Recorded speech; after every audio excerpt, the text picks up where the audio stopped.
listen here, 'cause who knows what we might say. You can listen at the job while sitting in the car or taking this road.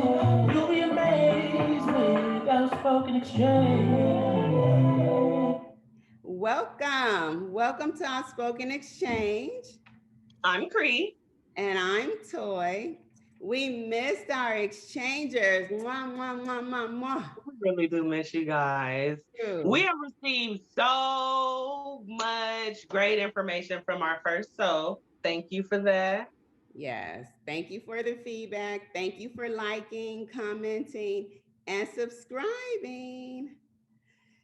Please like, comment, and share our video. So last time we talked about what our next show is going to be about, and it's marital finances. So we are going to just jump right into it. We have a lot of good information for you. I wonder, do you know what are the top 10 most common reasons why people get divorced? Give it a guess. Well, not all 10. I'm just throw finances out there. Not all 10, but what would you think are like the top 3? I mean, I'm only assuming since we're talking about finances that at least got to be in the top 5. That's not necessarily in the top 10. So I'm just saying, or the top 3. So I'm saying, what do you think personally? Personally, infidelity, of course. Lack of communication or effective communication. What's one more that I could think of that would be in the top 3? I'm gonna go with finances because finances it can be a difficult topic, especially when you're dealing with multiple people and bank accounts, and this person over here is used to spending their money a certain way, and this person over here likes to save and budget. I'm going to say that probably brings on a lot of conflict. Okay. So I'm going to say infidelity, lack of communication, and finances, if I had to choose my top 3. Okay, so based on the latest survey that was conducted in January 2021, I have the 10 most common reasons why marriages fail. Number 1, infidelity. Number 2, trouble with finances. Number 3, lack of communication. Okay. Did you say that? You said that, right? I did. That was my number 2, though. Okay. Number 4, constant arguing. Number 5, this one surprised me. Weight gain. But you can, number 5. Okay, I was supposed to say you can fix weight gain, but you could also fix the other issues. It is according to this survey that was conducted earlier this year, weight gain is number 5. So I'm assuming it's because a woman gained weight. That's another topic. Oh, of course. Another topic, another show. Number 6, unrealistic expectations. Number 7, lack of intimacy. I can see that. Number 8, lack of equality. Number 9, not being prepared for marriage. That's a big one. Not being prepared. That one needs to go up to number 1. That needs to go up top. And or then, at least in the top 3. Yes. And then number 10, physical and emotional abuse. That's a no-no. That's number 1 for me. No, actually, infidelity is number 1. Well, no, it's tied. Infidelity, I'm not having it. And I'm not. I know people say you don't know what you would do until it happens. I've been there. No. And then number 10, which is physical emotional abuse, that would be tied with number 1 for me. I just don't see myself allowing someone to abuse me, but I've never been there, so I don't know. So that would be a whole nother conversation. So yeah, those are the top 10. So number 2 is what we're going to talk about today, and it's finances, marital finance. Oh, your husband made it rain over there today, I see. So guess what? Okay, so one more thing. some more stats. Guess what percentage of marriages end in divorce? Worldwide? Are we talking the US? Yeah, Are on this we last survey. This is the United States. okay, United States? Ooh. What percentage of marriage ends in divorce? If I had to guess, I would probably say 20 to 30%. It's 50%. 50% of marriages end in divorce. Now, this next one is really going to get you. So 50% of marriages end in divorce, according to the last survey that was conducted earlier this year, January 2021. Out of that, what percentage of marriages end in divorce due to finances? So we have the top three: infidelity, communication, finances. Come on, chop, chop. What? 41% of marriage. 41% of the marriage. Wait. 41% of the 50%. So it's no, it's not technically of the 50%, because then that would be statistically not mathematically, you can't do that. But 41% of marriages end in divorce. 41% of the 50 is because of finances? No, it's not of the 50, but it's 41% of marriages end in, they all have their own statistical scale, but 41% of marriages end in divorce because of finances. That's a lot. So let's jump into it and let's discuss this. Finance. So finances is a conversation that you have to have before you go into, I'm not even going to say into a relationship, but into any type of, y'all get what I'm trying to say. Whether you're living with a parent, whether you're married to someone, whether you have a spouse, a life partner, we have to talk about finance off top. Yeah. So what does that look like with a married couple though? So we're specifically talking about a married couple. Married couple. Y'all sharing accounts? What does that look like? Okay.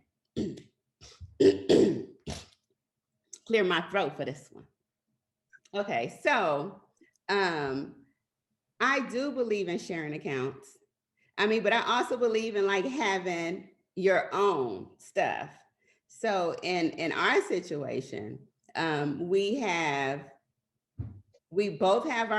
each have like two accounts alone, like our own checking and our own savings. And then together we do have a savings account. And I need to knock on some wood because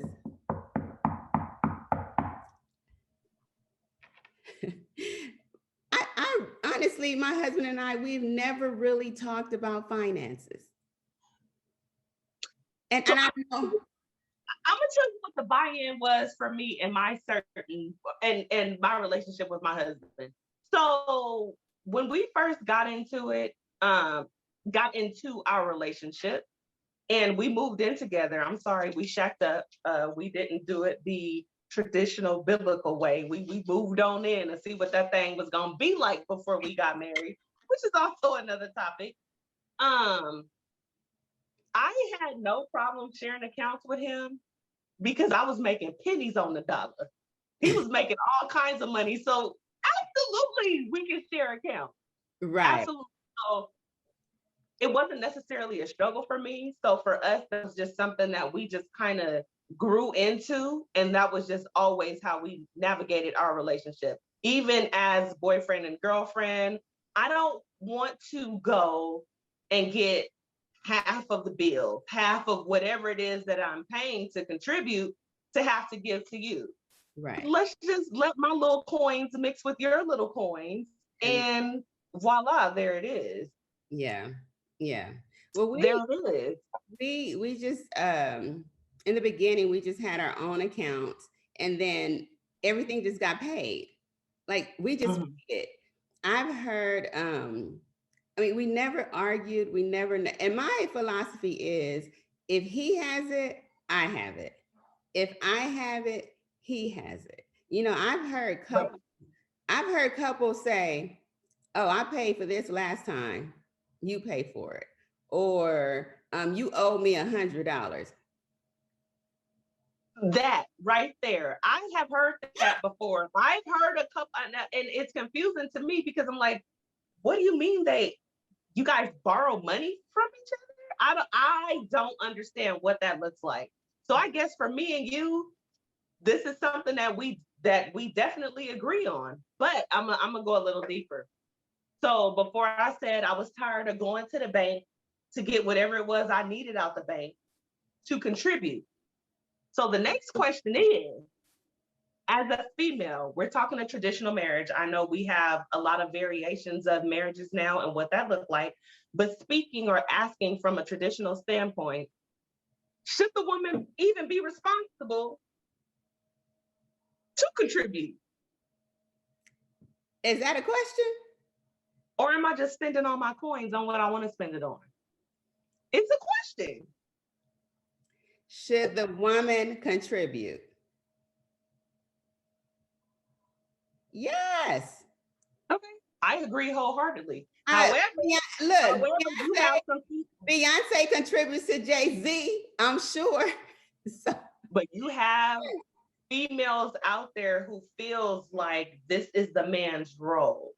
The man is supposed to take care of me and the household. And that's what it does. He does, but that doesn't mean that you just sit on your bank and let him struggle and do everything. That's not fair. You know, and a lot of people, that's a reason for that, to me, is a reason for divorce.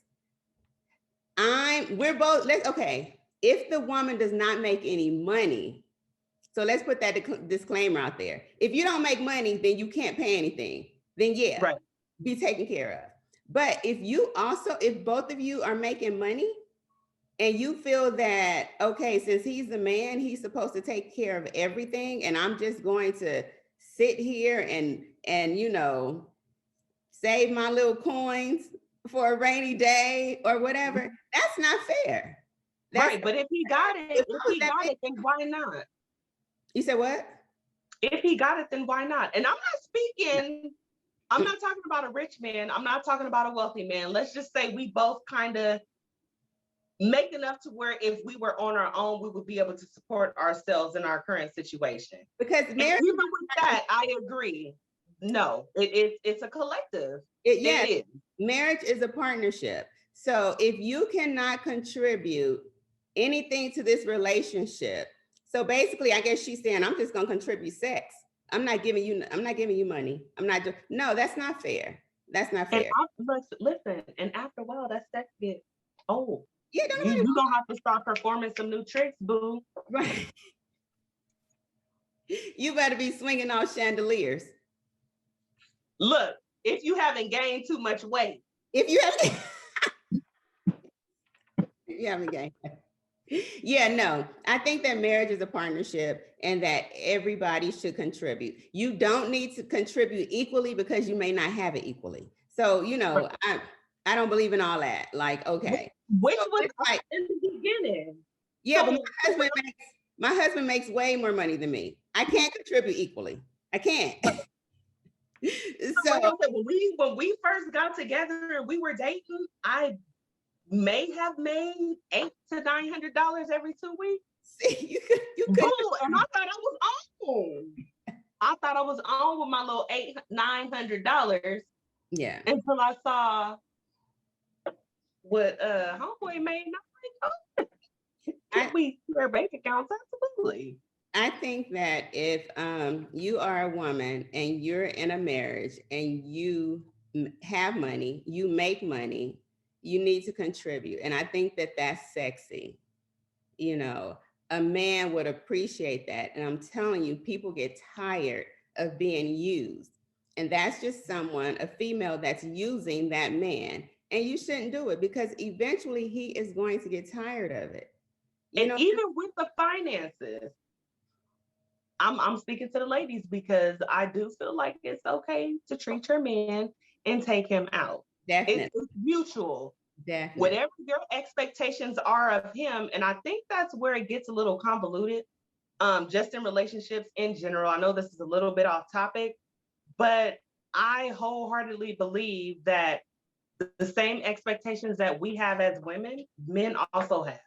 Yes. So it's cool to take your dude out on a date every now and then. Definitely. It's cool to buy them gifts. Just like, for instance, my husband told me not too long ago, he was like, yeah, I like to get gifts. I didn't know that, because when I gave him the gift, he wasn't all like super excited like I would get. But it doesn't mean that he doesn't like it or he didn't appreciate it. So I'm saying all that to say, whatever your expectations are financially in regard to your spouse, he wants that reciprocated. Yes. And vice versa. What do you think about prenuptial agreements? So I think that's probably out of my what do you call it? Out of my income scope. I don't think I'm making. I mean, I don't think, my little coins is big enough for the paper that a prenup is written on. So do you have to make a certain amount of money even to qualify for a prenup, or how does it? No, anybody can do a prenup. Anybody. So, and look, let me tell you, my attorney, I've been married 3 times. So for one of my divorces, the attorney told me, he can sue you for spousal support. I said, what he gonna get? Yes. So no, it doesn't matter how much you make. Anybody can do a prenup. So you know what? I think that they're okay. I mean, I know that people who have, big money, like those are the ones who usually do it. Or if I had big money, definitely I would do a prenup. And that's not me going into the marriage with the intent that something is going to happen. That's just going into the marriage smart and safeguarding my future. Your assets. And my assets. Because if something happens, so I would put certain clauses in the prenup. You know what I mean? So let's just say that we get married and we grow this business and we have all this money and we make it together, then, I think we should share it equally, split it 50-50, especially, and California is a common law state anyway. Right. But I would put clauses in it, because if you cheat, you're not getting none of this money. So that's true. That's true.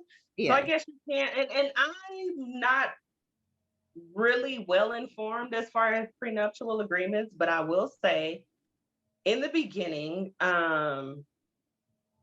I did kind of feel like individuals who wanted to get a prenuptial agreement, I'm like, well, you're kind of going into it with the intent that it's not going to work. However, as you grow and you learn more, I do now see that you're protecting yourself. Yes. And I completely understand that, because if I come into this marriage with Billy Jojo and he ain't making no money, and I've worked and I'm doing all this to build my brand, and we don't work out because of something that he did, you get my money too? No. Right. And so I have a different perspective when it comes to prenuptial agreements now. And we all know that money make people act funny. They make them act a fool, child. We didn't see our cousins and everybody be acting at grandma's funeral, and after the funeral, they want them coins. Yeah. That brings out what they say, people act strange for a little change. Listen, and all it be is a little change. It ain't nothing to do nothing with, and people be going all crazy at grandma. Right, funeral, right. Crazy. Trying to get all the money.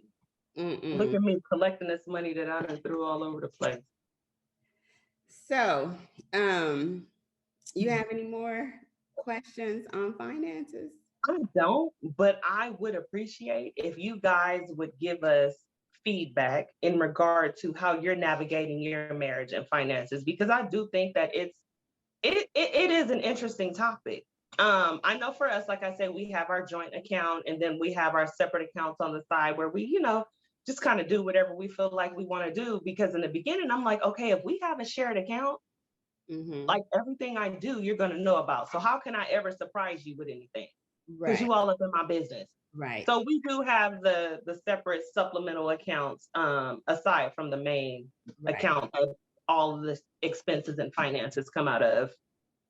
So this is my reason for wanting a joint account with my husband. I just thought that that was just fulfilling, like,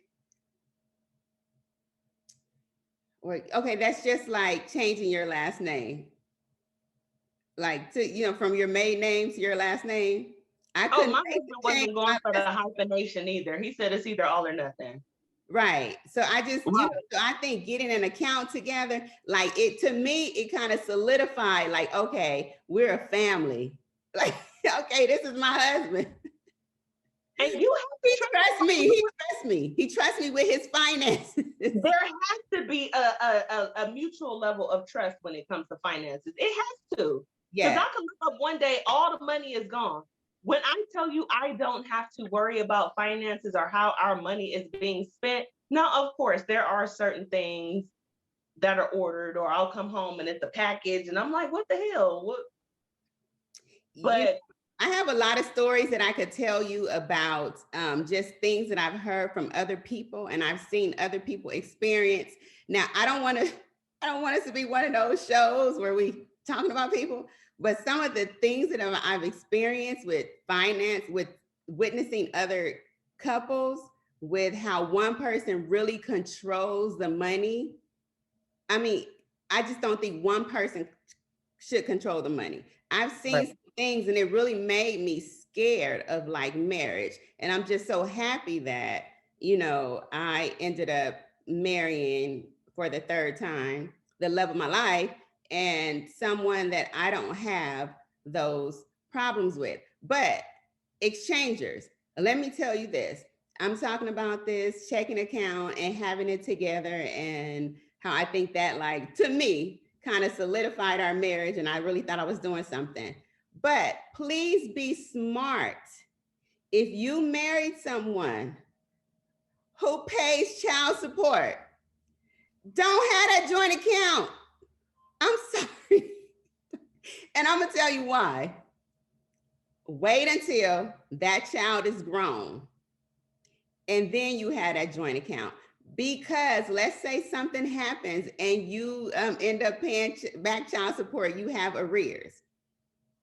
Even though you make a plan and you are paying as promised on that back child support on those arrears, if you have a bank account, so many times a year, child support is going to hit that bank account, regardless if you're paying as promised. It doesn't matter. And if you have over a certain amount in that account, say for instance, you have $10,000 in that account.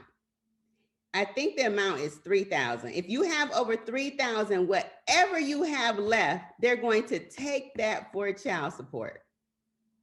I hope y'all understand what I'm saying. you think you finna go to Africa on that lifelong trip? You about to do that safari and then bam, your money gone. Your Just money, like your what do money you do? is gone. There's nothing you can't do. No, there's nothing you can do. So just be smart about it. If your man or woman, because women pay child support too. So if you're paying child support, just hold off. Just have your own account, because you do not want that money taken if something happens. Anything can happen to make someone fall into career. Right. And then again, a shared account, that's a preference. That's just what I prefer to do because it's easier. Toy has had her own experience with shared accounts and not shared accounts. So you do want to do your research. It's not something that you want to jump into right away, because you also want to kind of gauge how this other individual spends their money.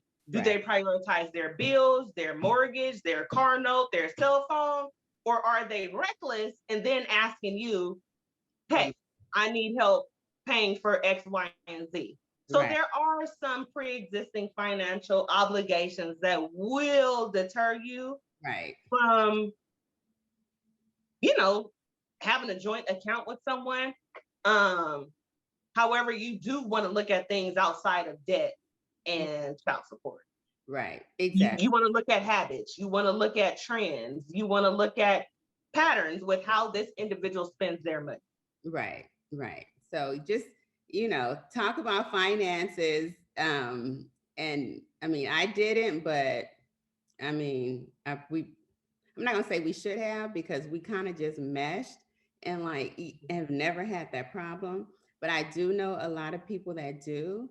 And nowadays it's good to talk about everything before you get Anything. married. Absolutely. You know, Absolutely. You don't want to assume that the other, oh, they should know this. They grown. They've had life experience. They should know this. But right. before Toy dropped that tidbit about the child support and them coming periodically or quarterly to take that money out, I bet y'all didn't know that. Mm-mm. You didn't know. I just put them up on game. So don't just start that shared account willy-nilly. I'm just saying, you just want to be smart. You really want to be, smart about it. And in our household, my husband is the one that's more organized, and he's the one that knows how to like handle money better than I do. So he's organized. So, My husband, same with me. I don't even really look at the finances. I just kind of hit him and be like, okay, so, if I've exhausted my personal account, being a little reckless, I'm like, okay, so how much you got? how much of that can I spend? Like what's left? But Right. I can count on him to give me that information because this dude is very detailed. He has a spreadsheet, and I look at it and it's kind of intimidating. Uh-huh. And I'm like, I don't think I want to be involved in that. But when I tell you I don't have to worry about anything financially, I mean, we don't even run out of toilet paper. Good. He is just on top of everything. Everything. So luckily for me, it just works. Yes. It works. But it's not that simple for everybody else. So exchangers, we hope you learned something new today. Drop in the comments how you handle it. And if you have any advice for us, please share. Please share. What are you drinking today? Listen, this is a margarita in a wine glass. Oh, well, I'm drinking Apothic Crush, a red. Apothic Crush? Yes. Apothic Red? I think there's an Apothic Inferno. Oh, I love all those. This crush is really good. It's delicious. It's delicious. Yeah, Apothic is pretty good. Yes. That's one of my favorite red blend wines. Yes. So, exchangers, thank you for joining us on our 3rd episode. We will be back next week with another hot topic. If you have any suggestions, please drop it in the comments below. Please like, share, and subscribe to our video. And thank you again to the amount of subscribers that we had. For this to just be the beginning, we're still kind of laying the foundation. Like, you guys are showing up and showing out, and we are so appreciative. We're grateful, and we just thank you because we can't do this without you. Yes, and I'm loving the comments. Absolutely. Yes. Absolutely. Until next time.